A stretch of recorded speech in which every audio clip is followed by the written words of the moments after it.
গেলাম, যাওয়ার পরে চিফ সেক্রেটারি স্যার আসলেন, chief secretary sir, principal secretary sir এবং ডিজি স্যার রাজীব বাবু এসছেন, সিপি হাওড়া ছিলেন, ডিসি কন্ট্রোল স্যার ছিলেন।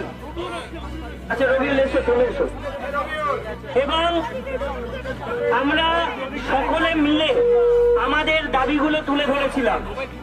সকলে মিলে যে মূল দাবিটা আমরা রেখেছিলাম, সেই মূল দাবিটা ছিল আজকে টেন্টেড আনটেন্টেডদের সার্টিফাইড লিস্ট প্রকাশ করতেই হবে। এটা প্রথম দাবি ছিল আমাদের।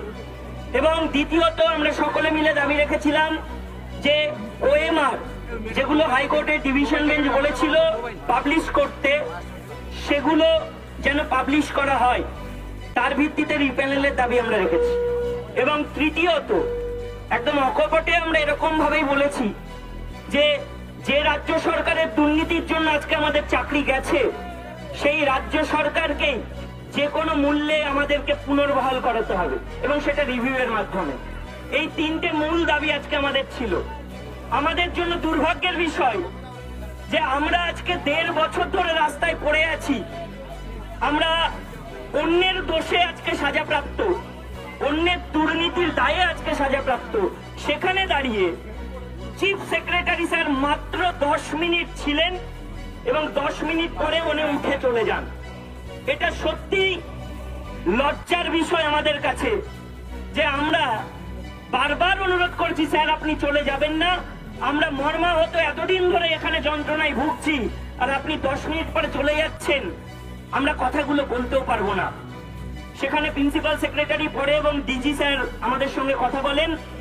আলটিমেটলি যে যোগ্য অযোগ্য তালিকা আমরা চেয়েছি, ওনারা বলেছেন ইট ইজ নোটেড ডাউন, আমরা আলোচনা করছি। কিন্তু আমরা বলেছি আমাদের ওটা আজকেই চাই। এবং যে ইস্যুটা তুলেছিলাম সেটা একদম ন্যায্য, যে আমরা মুখ্যমন্ত্রীকে বলতে শুনেছি যে এই স্কুল সার্ভিস কমিশন নাকি অটোনোমাস বডি। তাহলে যে অটোনোমাস বডি হয় তার নিজস্ব কিছু ফ্রিডম থাকে। এসএসসি চেয়ারম্যান স্যার এই যোগ্য অযোগ্য তালিকা রেডি আছে, এটুকু আমাদের আগেও বলেছেন। এবং সেক্ষেত্রে ওপরের নির্দেশ ছাড়া এটা দেওয়া যাবে না, এরকমটাও শোনা গেছে। এই ওপরের নির্দেশটা কার নির্দেশ? কেন দেওয়া যাবে না? কোথায় বলা আছে যে টেন্টেড আনটেন্টেডদের লিস্ট দেওয়া যাবে না? ওনারা বলছেন দিতে হবে, বলা নেই, কিন্তু দেওয়া যাবে না এটা কোথায় লেখা আছে? এটা আমরা জোর দিয়ে বলেছি। আমি এখানে অনুরোধ করব, সুমন বিশ্বাস স্যার আছেন, মেহবুব স্যার আছেন, তারাও কিছু বলুক, এবং মিনময়দা আছেন, রবিউল্লাহ আছেন। রবিউল্লাহ, প্রথমে আমাদের আজকের নবান্ন অভিযানে সমস্ত অংশের চাকরি হারা শিক্ষাকর্মী, শিক্ষক শিক্ষিকা, তাদের সকলকে সংগ্রামী অভিনন্দন। আমরা আজকে গিয়েছিলাম মাননীয় চিফ সেক্রেটারি মহোদয়, DG sir, CP sir Howrah, তারা ছিলেন। আমরা তাদের সাথে সাক্ষাৎ চাইনি, আমরা এসেছি আজকে ওনলি ওয়ান পয়েন্ট, সকল যোগ্যদের চাকরি ফেরানোর মূল মন্ত্র 22 লক্ষ ওএমআর, সেই ওএমআর এর ভিত্তিতে অযোগ্য চিহ্নিত হয়েছে।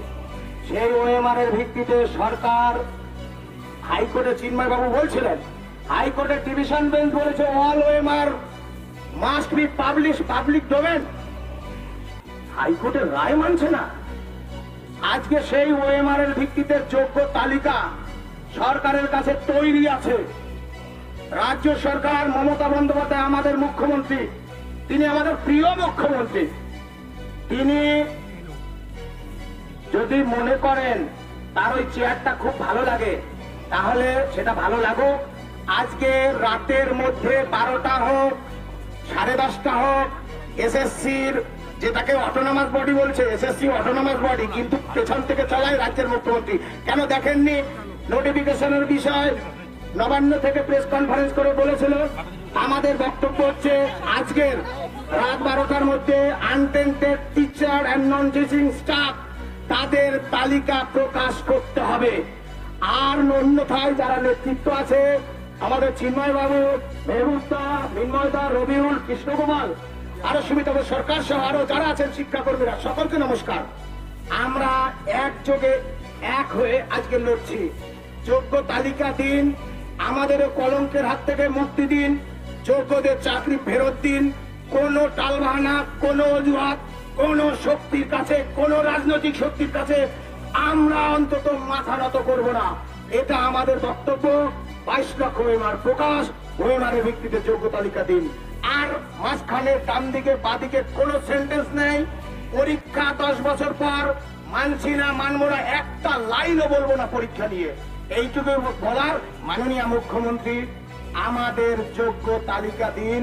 এই জায়গা আমরা ছাড়ছি না, ছাড়বো না। পরীক্ষা মানছি না, মানবো না। মেহবুব